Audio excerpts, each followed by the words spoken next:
Welcome to Aadya media. Andhra Pradesh రాష్ట్రంలో రాజకీయ పరిణామాలు రోజు రోజుకి మారిపోతున్నాయి. వైసీపీ, టీడీపీ, జనసేన టాపిక్స్ ముఖ్యంగా వారికి సంబంధించిన అంశాలు హీటెక్కుతున్నాయి.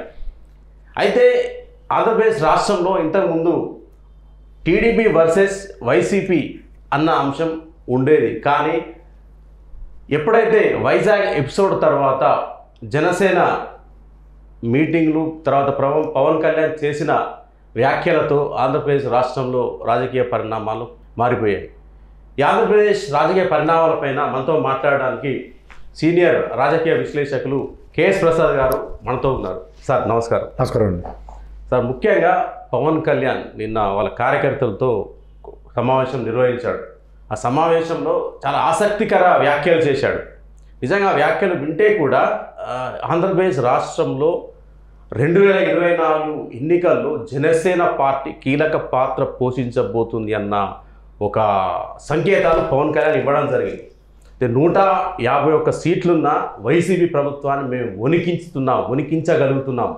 2024లో ఖచ్చితంగా మేము అధికారంలోకి వస్తాం, రాగానే సుగాలి ప్రీతి కేసును మేము పరిష్కరిస్తాం అన్న చాలా అంశాలు ఈ మీటింగ్లో కూడా జనసేన కార్యకర్తలకి, ఫ్యాన్స్కి, అందరికీ, అంటే కాపు సామాజిక వర్గానికి కూడా ఇండైరెక్ట్గా అంటే చురకలు అనొచ్చు దాన్ని.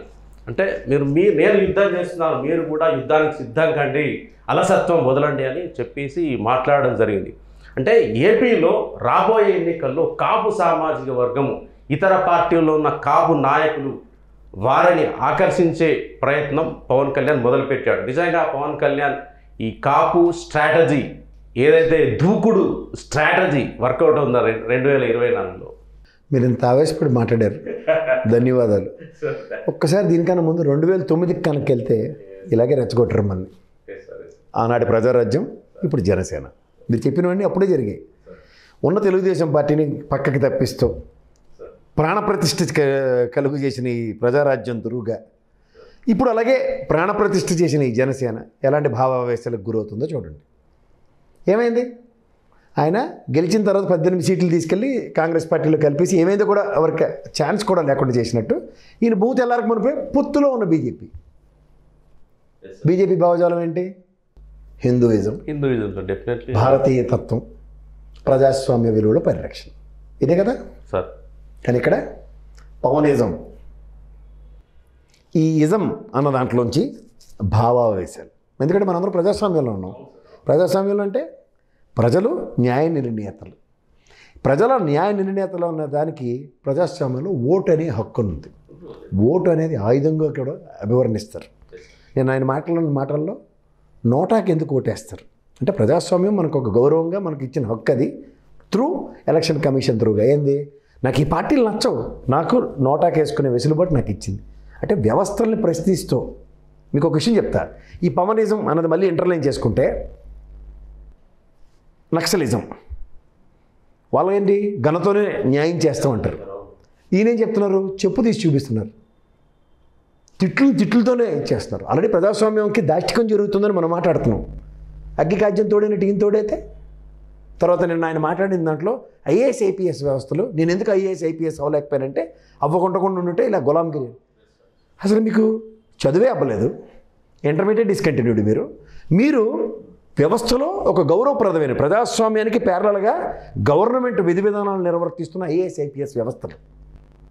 ఇవాళ మీరు బ్యూరోక్రాట్ వ్యవస్థ, మీకు తెలుసో తెలీదో, ప్రజాస్వామ్యంలో నేను ఎమ్మెల్యేలని, ఎంపీలని, మినిస్టర్ని గెలిపించుకున్నా సరే చీఫ్ మినిస్టర్లు అయిన ప్రతిష్ఠించిన తర్వాత కూడా వాళ్ళు వీటి మీద సంతకం తోయరు. ప్రజలకు జవాబుదారీతనంగా ఉండేదే ఈ ఐఏఎస్ ఐపీఎస్ వ్యవస్థ. వాళ్ళే బ్యూరోక్రాట్స్. ఆ బ్యూరోక్రాట్స్ తీసుకునే శాసనాలు ఏవైతే జీవోలు వాటిలన్నిటి మీద సంతకాలు వాళ్ళవే ఉంటాయి. ఒక ప్రిన్సిపల్ సెక్రటరీ స్థాయిలోనూ, చీఫ్ సెక్రటరీ స్థాయిలోనూ. వాళ్ళకే మీరు వ్యవస్థను నడిపించలేము. వీళ్ళు గులాంగిరి అంటే అసలు నాకు అర్థం కావట్లే. అసలు ఒక వ్యవస్థ ప్రజాస్వామ్యంలో కొన్ని నిర్ణయాలు తీసుకుంటారు. ఉదాహరణకి నవరత్నాల పథకాలకి ఈ ప్రభుత్వం తీసుకుంటున్న నిర్ణయాలకి తల తాకట్టు పెట్టి తీసుకొచ్చి వాళ్ళు ప్రజలకి డబ్బులు పంచుతున్నారు. దానికి బ్యూరోక్రాట్స్ వెసులుబాటు కల్పిస్తున్నారు. అది నీకు నచ్చలేదని చెప్పి, నా పవనిజం భావజాలానికి అది నచ్చట్లేదు కాబట్టి వ్యవస్థను మీకు అనుగుణంగా మలచడానికి ఒక వ్యవస్థ ప్రతిష్ఠ చేస్తాను అంటే వీఆర్ ఇన్ ఫెడరల్ సిస్టమ్. దేశం మిగిలిన అన్ని రాష్ట్రాలకు ఒక ఫెడరల్ సిస్టమ్ ఉంది. మీరు ప్రతిష్ఠించే federal system is it acceptable? మీరు ఎలాంటి భావోద్వేగాలకు గురి చేస్తున్నారు? 2014లోనే మీ పార్టీ భావావేశంతో పుట్టింది. అదే భావావేశాలు కంటిన్యూ చేస్తూ ప్రజల్ని ప్రవోక్ చేస్తూ నేను సంయమనం పాటించను, చెప్పుతో కొడతాను, లేకపోతే తిట్టుకు చిట్టే చెప్తాను, ఇవి ఎక్కడికి లీడ్ అవుతున్నాయి చెప్పండి? ఇప్పుడు ఆ మాటకు వస్తే 3 లీడర్లను తీసుకుందాం మన ఆంధ్రప్రదేశ్లో వాళ్ళు ఉన్నవాళ్ళు. ఒకరు చంద్రబాబు నాయుడు గారు, పవన్ కళ్యాణ్ గారు, మన ముఖ్యమంత్రి వర్యులు జగన్మోహన్ రెడ్డి గారు. చంద్రబాబు నాయుడు గారి కన్నా నీకైనా అవమానాలు ఎక్కువయ్యా.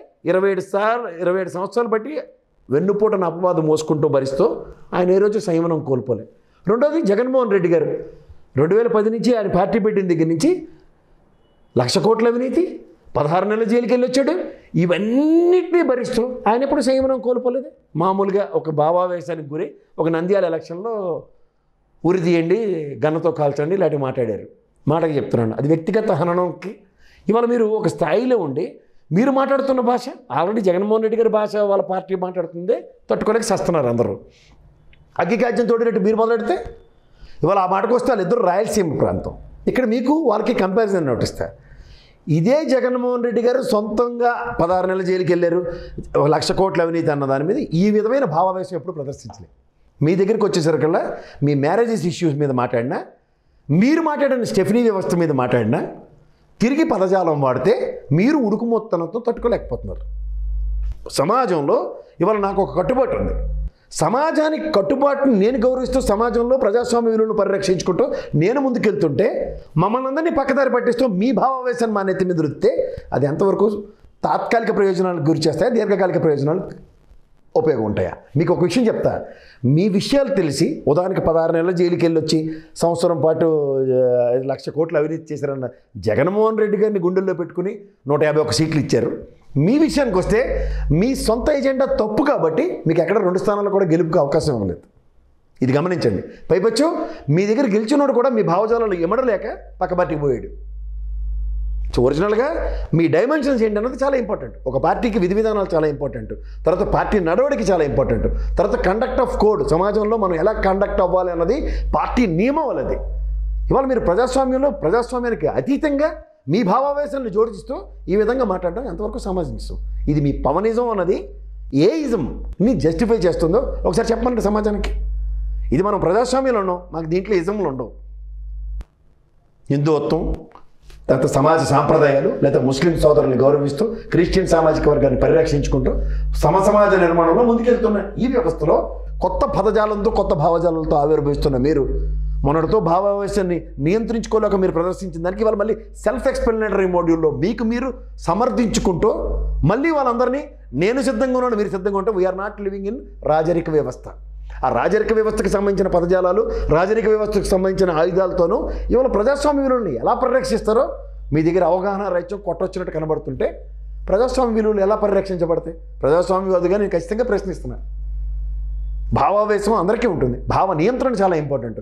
సంయమనం కోల్పోకుండా విచక్షణ రాహిత్యంగా ప్రవర్తించకపోవడం ఇంకొక సమాజ కట్టుబాటు. వీటన్నిటిలోంచి అతీతంగా ప్రవర్తిస్తుంటే మీకు కొంతమందికి తేడా ఉంది. వాళ్ళు నిర్మిస్తున్న సమాజానికి వాళ్ళ ప్రజల్లో యాక్సెప్టెన్స్ లేదు కదా. మీరు మీ యాక్సెప్టెన్స్ కోసం మీరు ప్రయత్నిస్తే వాళ్ళకి మీకు తేడా ఉంది. ఇదా మనకు కావాల్సిన సమాజం. Sir thank you. నమస్తే.